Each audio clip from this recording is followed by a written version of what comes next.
Vous voulez réaliser le jardin de vos rêves? Ça commence par un bon planning. Dans l'épisode précédent, on a retiré la couche verte du jardin. Et Jean en a profité pour prendre quelques échantillons de sol. Grâce à ces échantillons, on peut par la suite déterminer de quoi le sol est constitué.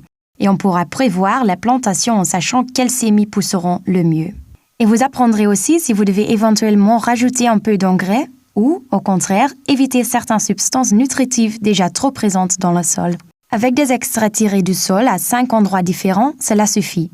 Un demi-kilo de terre, c'est largement suffisant pour un jardin privé comme le nôtre. Un tel échantillon de sol peut être envoyé dans la plupart des centres de jardinage pour une analyse. Dans notre cas, on se rend de suite dans un centre de conseil en aménagement de paysages et jardins.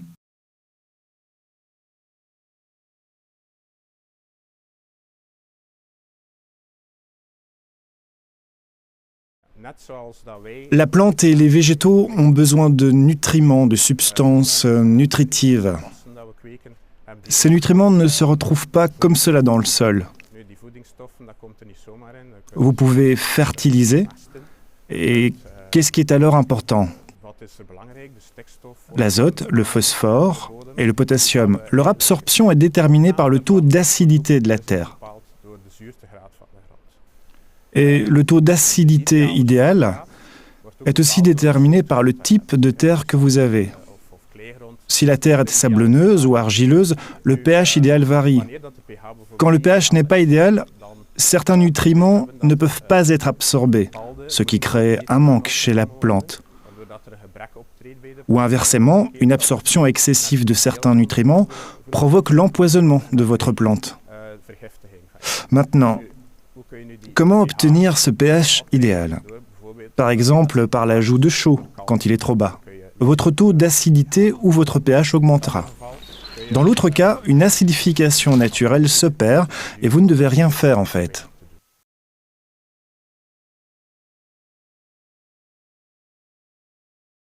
L'échantillon qui arrive dans le labo est d'abord homogénéisé. Il est donc bien mélangé et sera ensuite dans une autre partie du labo pour analyser les différents paramètres.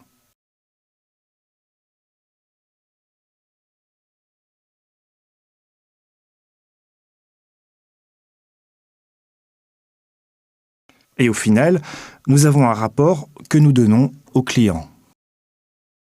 Et que peut-on déduire d'une telle recherche? On s'est renseigné auprès d'un expert. Ce que vous voyez notamment, c'est ici la mesure du taux d'acidité, ou le pH. Et vous voyez déjà qu'il se situe en dehors de la zone visée. Il est donc déjà élevé.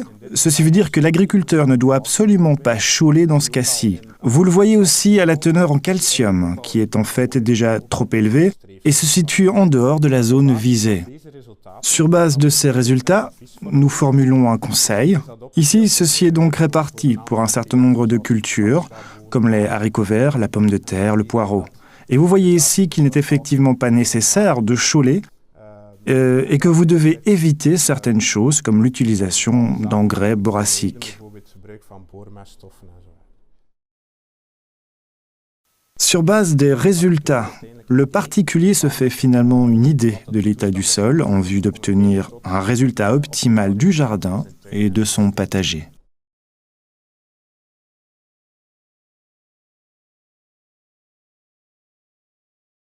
La phase de planification est terminée, la grue est partie, elle a creusé la couche de fond et celle-ci a été évacuée. Nous égaliserons la terre avec précision plus tard avec la fraise quand nous planterons.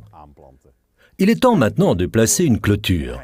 Et nous avons choisi une clôture avec une plaque de béton dans le bas qui s'enfonce de 15 cm dans la terre et par-dessus une clôture métallique. Pour placer cette plaque de béton, nous devrons commencer par réaliser un sillon. Une profondeur d'environ 30 cm et une largeur d'environ 30 cm, c'est précisément la largeur de cette pelle. Cela suffit pour y déverser du stabilisé, car celui-ci évitera que la plaque de béton en dessous ne s'affaisse plus tard.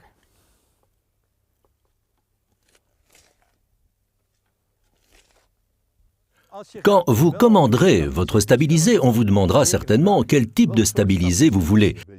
Un stabilisé plus léger ou plus lourd? De quoi s'agit-il? Il s'agit de sable travaillé avec le ciment. Léger sable de rivière utilisé pour le genre d'application qui nous occupe. Par exemple, soutenir une plaque de béton. Vous pouvez réaliser ce genre de soutien avec le léger sable de rivière. Mais vous pouvez aussi acheter du stabilisé plus lourd, du sable du Rhin. Par exemple, pour le déposer sous une terrasse, nous choisirons ici le sable de rivière. Vous pouvez en chercher vous-même avec une remorque, mais veillez à ne pas être en surcharge. En cas de grande quantité, n'hésitez pas à vous faciliter la vie en vous faisant livrer depuis la centrale de béton elle-même. Combien de stabilisés vous faut-il commander? Calculez combien de mètres vous avez besoin et multipliez par la largeur et profondeur de la tranchée. Assurez-vous bien dans votre calcul de commander une quantité de stabilisés que vous pourrez travailler le même jour. Faites une évaluation réaliste de vos besoins.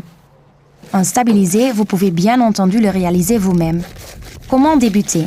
Généralement, on choisit pour un ciment 8 fois du sable, ce qui assure la résistance. La quantité de ciment est délibérément gardée assez faible afin que l'eau de pluie puisse encore toujours s'écouler au travers vers le sol. On effectue le mélange dans une bétonnière, mais vous pouvez aussi bien le faire à la pelle. Dans des conditions normales, on ne rajoute pas d'eau au stabilisé. L'humidité du sable assure tout seul que le stabilisé puisse fonctionner de manière normale. Si vous vous retrouvez avec un sable vraiment trop sec, vous pouvez alors toujours rajouter un peu d'eau. Et laissez alors le mélangeur faire son boulot. Pour vérifier que votre mélange prenne bien, vous pouvez prendre une poignée de matière. Pressez-la, et si elle ne se défait pas, vous avez la bonne structure pour en stabiliser. Si le tout se décompose, il n'y a alors pas assez d'eau. Et si c'est de l'eau qui s'encoule entre vos doigts, là, c'est ce qu'il y en a de trop. Et puis ensuite, il s'agit juste de bien travailler le stabilisé.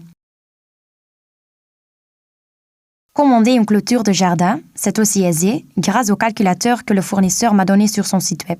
On choisit d'abord le produit, puis on suit les instructions. On donne donc le métrage des bandes de la parcelle que l'on veut clôturer. Et puis on prend en compte la couleur, la forme des poteaux, de combien de coins se compose la parcelle, ou si on veut rajouter un portail, ou si on veut tisser des rubans, etc.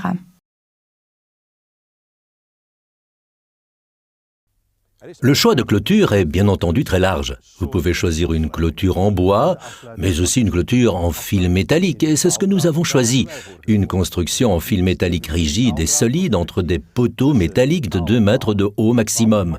Car 2 mètres est la hauteur maximum, pour ne pas demander de permis. Nous l'avons fait ici en concertation avec les voisins. Nous ne demanderons pas de permis spécial, on peut alors placer une clôture de 2 mètres.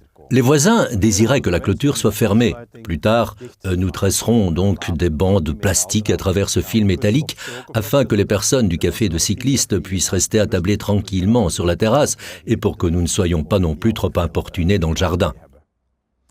Pour dresser une clôture en matériaux morts, comme le bois, ou une clôture grillagée, vous pouvez réellement placer la clôture contre la limite de la parcelle en concertation avec les voisins. Si vous placez une haie, vous devez réellement travailler à l'intérieur de la parcelle et vous devrez garder une distance de 50 cm de votre côté. Et vous devrez tailler le côté des voisins quand vous taillerez la haie plus tard. Mais si vous ne le faites pas, il le fera. Nous choisissons ici une clôture en solide fil métallique. Celle-ci est placée entre ces poteaux carrés. Ce sont des poteaux métalliques qui ont reçu une couche de peinture, un revêtement, afin de résister aux conditions climatiques. Pour placer ces poteaux, il vaut mieux creuser un trou, car il faut déverser du béton en dessous. Nous le faisons avec du béton à prise rapide, afin de ne pas devoir attendre une demi-heure avant qu'il ne durcisse. Et nous faisons des trous d'environ 50 par 50 cm et de même profondeur, afin que les poteaux s'élèvent de 2 mètres au-dessus de la plaque de béton. Installer une clôture, cela demande aussi un certain outillage. On liste encore ce que l'on pourra utiliser pour se faciliter la vie. Avec une tarière, on élimine facilement la terre là où on veut placer ses poteaux. C'est meilleur pour votre dos que de devoir creuser chaque trou à la bêche. Vous devez de toute façon planter quelques poteaux de bois dans le sol pour fixer votre cordon délimitant votre poteau de début et de fin. Et pour planter ces poteaux dans le sol, un enfonce-pieux est vraiment adapté. Grâce au poids de l'enfonce-pieux, vous enfoncez sans effort le poteau dans le sol. Une alternative plus classique, c'est évidemment un marteau à poteau. Poussez d'abord un peu le poteau dans la terre, mais le reste, faut l'enfoncer au marteau. Pour creuser une tranchée, Beige et Belle font l'affaire, mais avec une terre légère, on peut aussi utiliser une vrille de tarière. Beaucoup plus ergonomique et qui sollicitera moins votre dos. Voilà, on a fait le tour des préparations. Les stabilisés, tout comme les plaques de béton, sont commandées auprès du fournisseur en matériaux de construction. Et dès qu'on recevra la clôture, on peut débuter son installation. C'est ce que l'on verra dans le prochain épisode.